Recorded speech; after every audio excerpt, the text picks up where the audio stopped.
Pastor, there can be multiple reasons why your congregation is not where you want it to be. It can be tempting to blame the results on not having the church that you want, on not having the right team members. But what if the reason your team doesn't work is because you and your team don't have the right goals identified, the right goals articulated, the right goals clarified with each other? You could find yourself as a team that is working against each other as one of you tries to open something and the other tries to close something. You could find yourself lacking in clarity as you're moving in different directions. You see, many teams complain about not working, but they fail to evaluate why they're not working, and even considering that maybe that they've not stated their goals clearly. In this episode of the Pastoral Leadership Connection, we're exploring two types of goals needed to help teams work. Thanks to our friends at Texas Ministries of the Church of God for sponsoring this video. Now, as we dive into goals, let's talk about, not just the types of goals that there are, as we're going to look at two of them, but some of the feelings that we have about goals.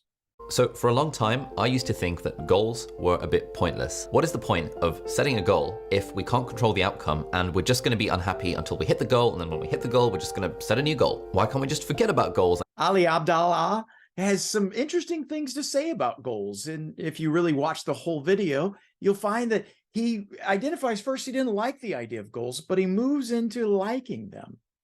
In the Bible, when we look through the Bible, we can find some sense of mixed messages about goals and planning. If we look at Proverbs 16:9 or 19:21, where it says something to the effect of that man makes plans, but the Lord determines the steps, it can kind of discourage us a little bit from setting goals.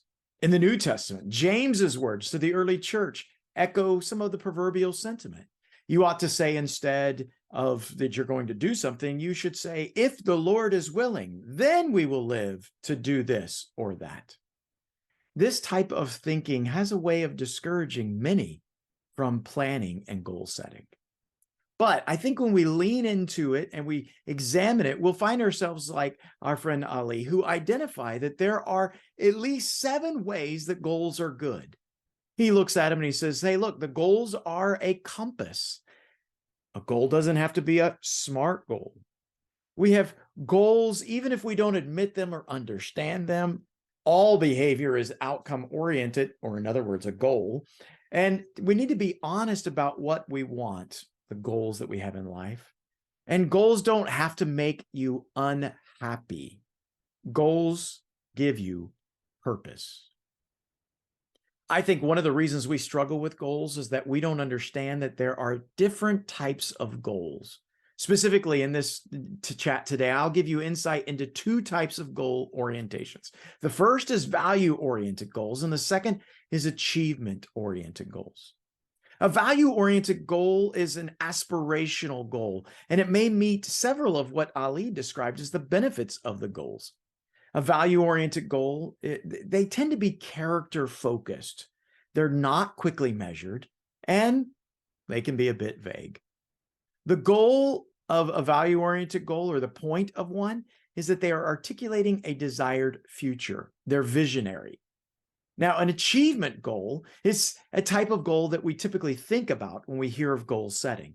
They are the SMART goals that we are used to, that we hear of, that are focused on producing results, measuring in clear timelines, and tend to be specific and clear. The point of an achievement-oriented goal is to check things off your list. Now, these 2 types of goals work with each other. I want to think about it in a specific example that maybe applies to your pastoral ministry. Think of the idea of baptism. A goal of baptism can be expressed in a value-oriented way, such as, we want to baptize new disciples. It can also be expressed in an achievement-oriented manner. We want to baptize 100 people this year. The achievement-oriented goal is an outgrowth of the value-oriented goal. This is a type of cascading goal. Anthony Edwards of Engagement Studios of Quantum Workplace explains it briefly. First, let's talk about the process of cascading. Now, really, this just describes creation and alignment of goals within the organization at many levels. We want to start with organizational goals that are high level in nature, strategic in nature, and well articulated. This allows departments to roll up their goals into those organizational goals, and then finally, personal and individual contributor goals can be created with direct insight and alignment into what's happening at all levels of the organization. By clarifying the value-oriented goals, it allows for achievement-oriented goals to be better articulated. You see, achievement-oriented goals tend to be among the individual or the department, and they are also part of the company, but they come out of the value orientation of the company, the group, the church. The value-oriented goals establish boundaries and limits, while the achievement-oriented goals set tools and targets to carry out as tasks.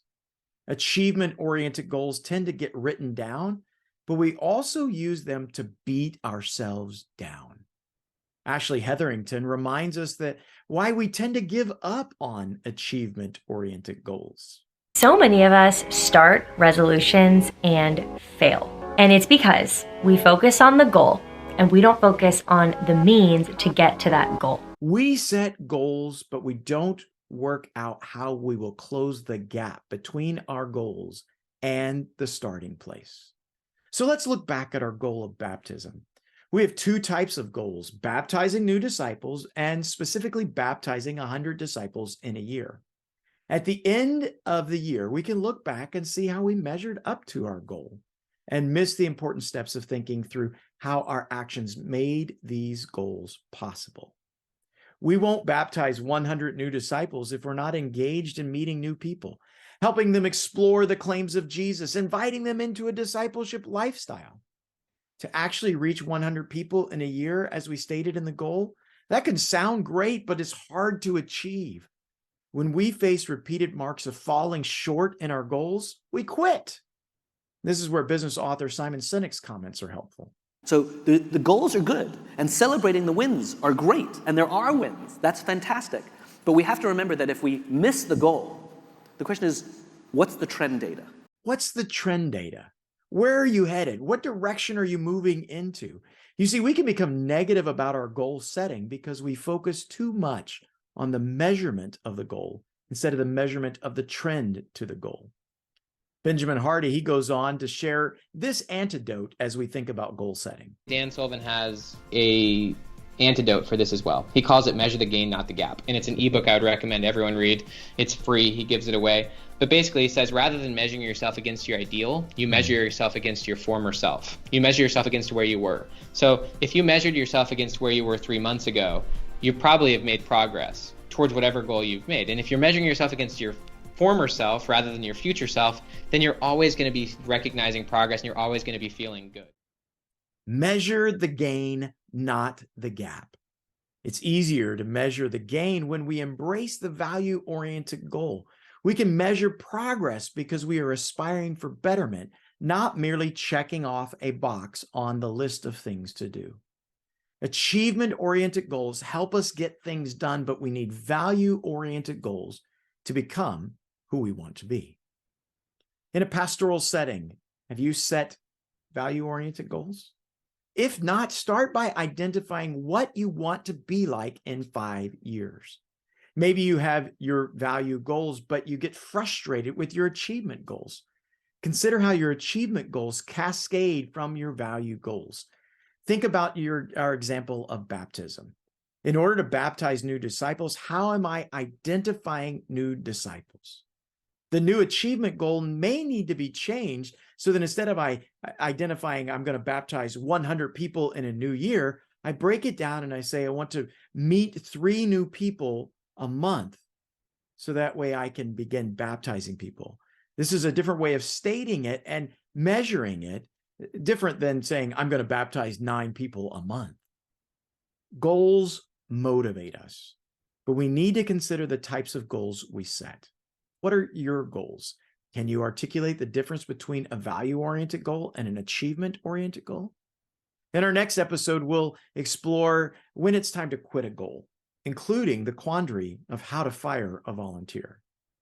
For the Pastoral Leadership Connection, I'm Malcolm Tyree. Until next time, care for souls by leading them well.